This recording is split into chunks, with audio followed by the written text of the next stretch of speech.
This is Dr. David D. Schein. Welcome to Saving America for this week. And we've got a great program lined up, starting with In the News as Joe Biden tries to make an end around the Second Amendment of the Constitution. Rumor of the week is Joe Biden's actions regarding the Supreme Court. And our special guest this week for Just the Facts is a great person, Jim Mosquera, a business thinker, a very sharp guy, and author of two different book series. And we'll hear from him in our Just the Facts segment. You say A, and that's your final answer?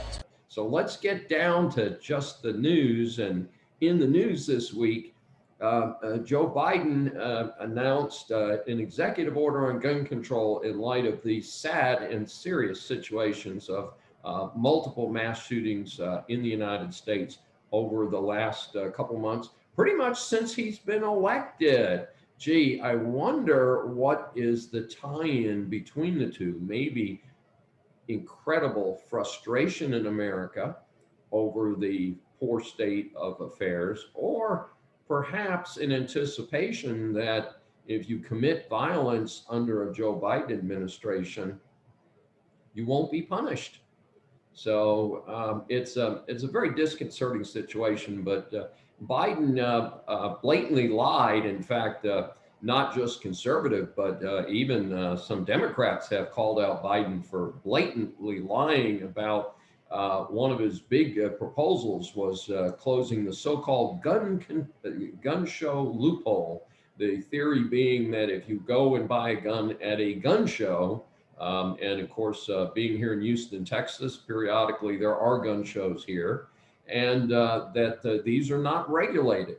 When actually there are the people who are the vendors at these gun shows are the same people who operate gun stores, and they are registered gun sellers, which means they are required to comply with the respective background checks that are required in certain circumstances of gun and ammunition purchases. So it's the starting point is a true falsehood.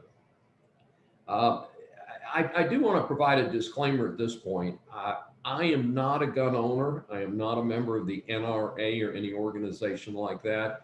But I do support the Constitution, all of its amendments. That means I support the Second Amendment. And being here in Texas, of course, many people in Texas do own guns. They use them for shooting at gun ranges and going to skeet shooting. They keep them in their homes for personal protection. And unfortunately, we have become a more dangerous society. And so I think people feel more in need of having guns to protect their homes than they may have felt in the past. And that's unfortunate. And there's a couple concerns that I have. One of them is Biden's actions really don't address the root cause of some of these mass murders, which is people who are deranged and nobody says anything. Now, he supposedly is going to do some red flag stuff. And I'm sorry, so far, red flag has not worked.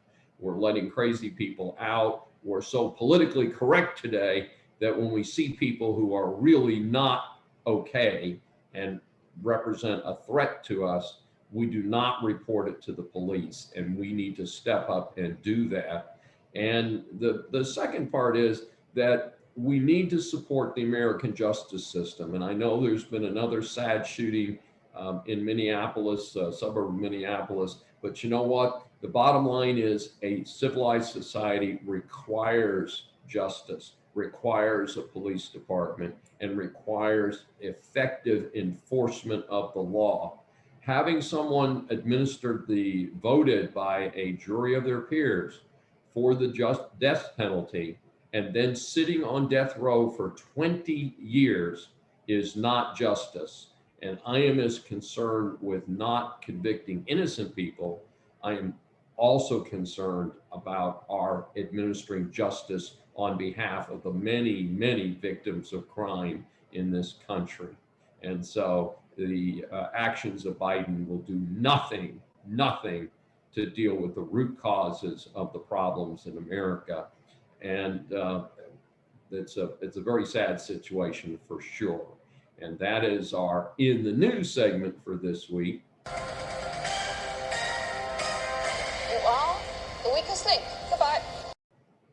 Our rumor for this week is that Biden is going to pack the Supreme Court. And of course, his opening start appears to be a fairly mild one. He has appointed a commission to study the Supreme Court. Now, of course, he supports some far leftists in this effort, and I don't think we need to do too much thinking to guess that they're going to say, oh my goodness, the Supreme Court's become too conservative. We need to do something about that. I understand one of the people heading up this so-called commission has come out in favor of term limits for the Supreme Court. Let me back up a bit. I have some feelings about that also. I would have liked to have gotten rid of Ruth Bader Ginsburg at least 20 years earlier. So while you liberals are thinking about, gee, wouldn't it be cool to do this? Remember, it cuts both ways. And there's been a couple of folks who are clearly not stable, like Ruth Bader Ginsburg, who were left on the court because there was no way to get her off the court without going through formal impeachment, which I would have supported, by the way.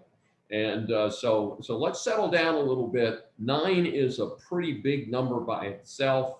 It is an odd number. I do not see any reason to change the Supreme Court. And if you think about it, the Supreme Court is the defender of the Constitution, and constitutional scholars and justices tend to be what conservatives appoint to the Supreme Court. The Democrats should be agreeing with us on that and should not be opposing it.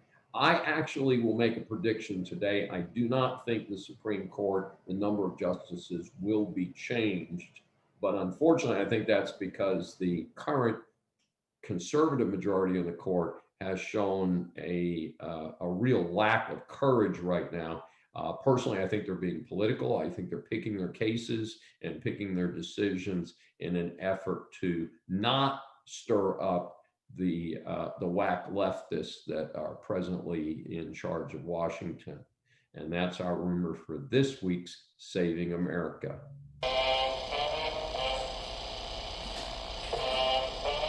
Just the facts, ma'am. Welcome to our Just the Facts segment for today, and we've got a great guest, Jim Muscara, a fascinating business person, but he also has a 2 series of books out, one called his Oz series and another the Chandler Scott series.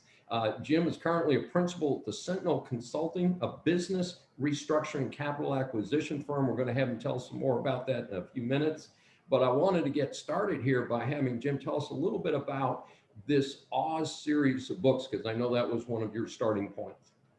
Yeah, thanks for having me on today. The Escaping Oz series really is kind of a journey through economics, monetary policy, money, and even politics as well. What I try to do is, when you look at some of the problems that the nation is having today, obviously some of them are economic, some of them are social. As an engineer by degree, I try to look for root causes of problems. And so what I did is I went back through history and kind of examined, what we talked about was money, what we accepted as money, looked at wars, looked at politics, and really came up with what I think is a pretty cohesive model that, that a lot of these issues that we're looking at today that people struggle to find answers for generally have some monetary and economic roots. And it's really interesting because until people realize and understand that, we're going to still keep suffering and coming up with the same solutions. And most of the time, maybe all of the time, those solutions will tend to refer to a larger government entity to provide, those solutions for us.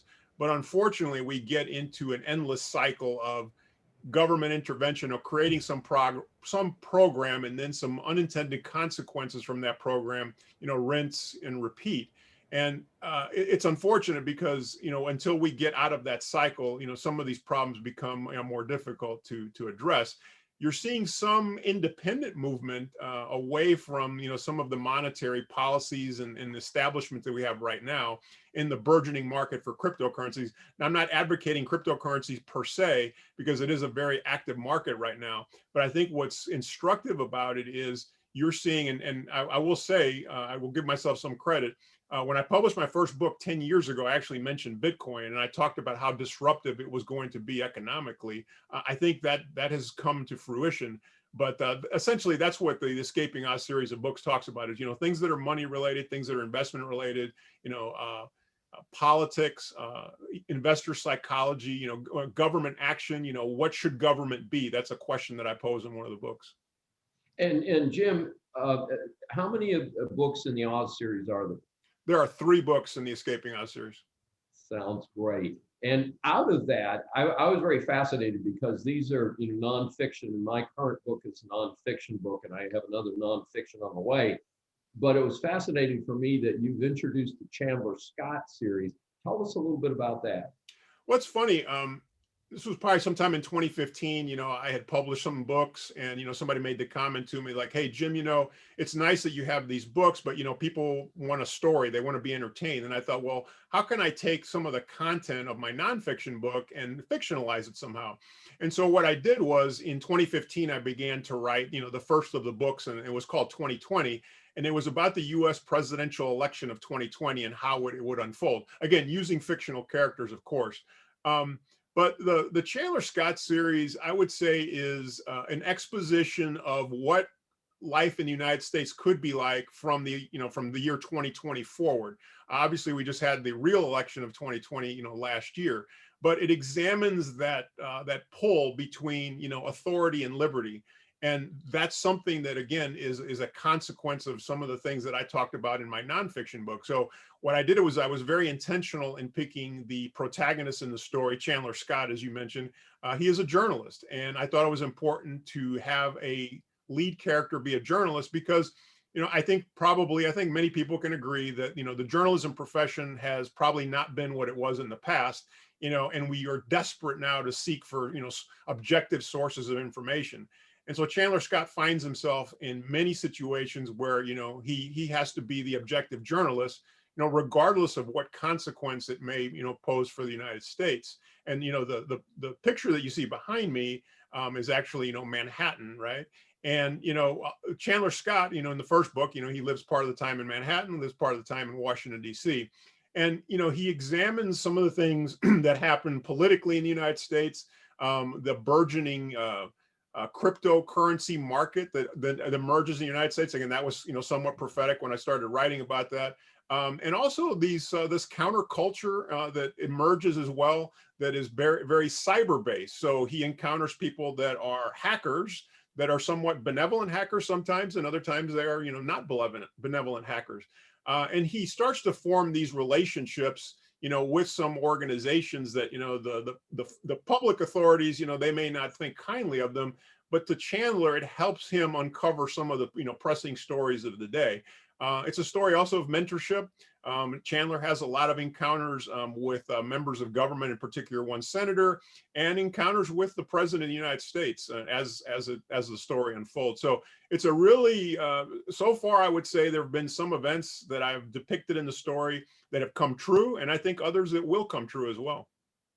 Great. It's fascinating. And may I assume these books are available on your website and also on Amazon? Correct. Yeah. And as a matter of fact, the books are available in print, digital, and audio as well. Great. Well, that's something super. I want to switch gears a little bit, move away from print, and talk a little bit about economics and politics. And I understand you made some predictions and actually provided some advice to people late 2019, early 2020, when the stock market was at a very high point. And of course, the market then crashed as a result of COVID, though it's doing some pretty strange stuff today. And by the way, Bitcoin has gone crazy. I think it went from 55,000 to 63,000 or something in the last 2 days. So can you talk a little bit about your thoughts on the stock market, and especially as it relates to the man or woman on the street, a lot of us are concerned about, our financial welfare of our families and our retirements. Yeah, in November of 2019, I wrote an article and I published it in an investor site called Seeking Alpha. And I talked about how dangerous the stock market was, that it was literally the most risky stock market in history. Well, about 3 months later, the stock market topped. And then, of course, we had a pretty significant decline after that. Surprising to me, I wrote another article a few months ago, and I kind of said the same thing. I said, we're even at a riskier point than we were in November of 2019. The problem that you have right now is that we don't have, and we were talking off air about, capitalism. We don't really have a good representation of capitalism in our markets today. And the reason is because there's a lot of intervention, either by federal government via spending or central banks, not just in the United States, but worldwide. So we don't really have, probably the most important economic indicator that any business needs, even any consumer needs, and that's pricing. And the pricing and interest rates that we have today are not really reflective of what could be if there wasn't the same amount of government and central bank intervention. So it's really kind of creates a very cloudy, kind of opaque, financial environment, I think, for a lot of investors. And my fear, and this is probably my fear, the manifestation, I think, and it will occur again. I made a comment I wrote an essay in February of 2018 where I predicted not who specifically the next president of the United States would be, but that it would be a Democrat, there would be a woman on the ticket, and what their policies would be. And remember that I'm doing this about 3 years before they actually took office. And I said that, we've become so incredibly dependent on what I call the wizards, and we talk about my Escaping Oz series, right? So there's the wizards. We've become so dependent on the wizards for our financial well-being, so when something goes awry, we expect some, reaction on the part of government, and government's always very, very eager to, provide that assistance. And unfortunately, right now, there's no friction, if you will, for any sort of government intervention. Now, I think there will be down the line, and we don't have enough time to get into some of the discussion and things that will bring that about. But I think it's a very, very risky time in the U.S. stock market. And as I was commenting to somebody this morning that texted me, they were asking me for stock picks. And usually that's a very, very interesting sign when people that are very inexperienced, start to get, they're kind of late to the party, if you will. And it tells me that we're much, much closer to a top than certainly, some continuation of the boom. Well, it's interesting because, of course, I, like you, have been through the crash in '87, the crash in 2000, the crash in, the big one in 08, 09. And it's interesting because one of the things they talk about, and I've heard, there's different financial shows on radio, some of the commentators will say that the sad thing is that when these crashes hit, the common people, the people who are not investors, who are relying on the financial advisors and stuff, get out of the market after the crash. They sell all their stock at a loss, and then they sit on the sidelines for whatever period of time. And then when they say, oh my God, I've missed this huge recovery, I need to hurry up and get in, they jump in at exactly the worst time and get hit twice. A very sad story. A lady, a professional woman I knew, had about a $200,000 portfolio in 2008. The portfolio collapsed to 100,000 with the stock market decline. She almost exactly matched the market at that time. And sadly, she went to a financial advisor. She said, I tolerate no risk. I don't want this to ever happen again. They sold her out at 100,000.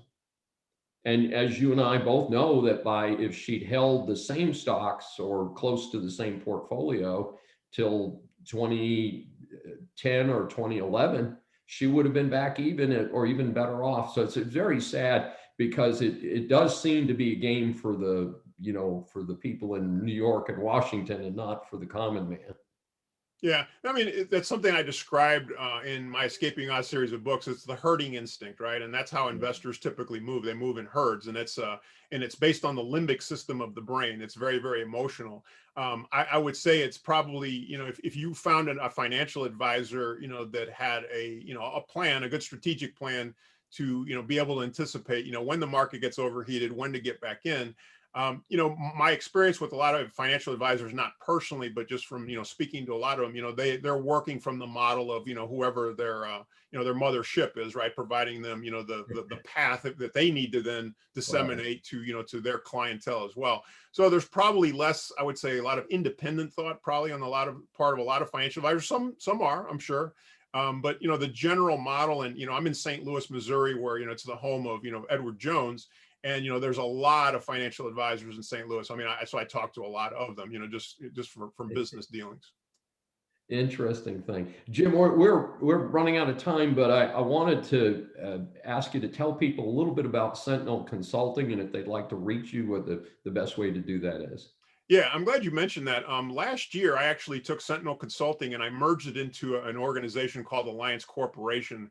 And one of the things I want to tell your viewers is I've started a platform at Alliance Corporation. I called it Alliance University, and it's a learning platform. And it's a very unique platform that encompasses seminars, executive briefings, and some very, very specific types of business roundtables that we're starting as well. And it's a platform that I call the modern agora. And if you remember the agora from ancient Athenian civilization, that was the place where people came to learn, right? For to listen to the educators and the philosophers. So my question that I posed to people was, where's the modern agora? Where's the place to come learn? I've created that with Alliance University. I encourage people to come visit. The website is alliance-u.co. So alliance-u.co, so they can learn more about what we're doing. Fantastic. Jim, it's been a great opportunity for me to meet you and for our viewers and listeners. And thanks so much for joining us on Just the Facts today. Thanks for having me on.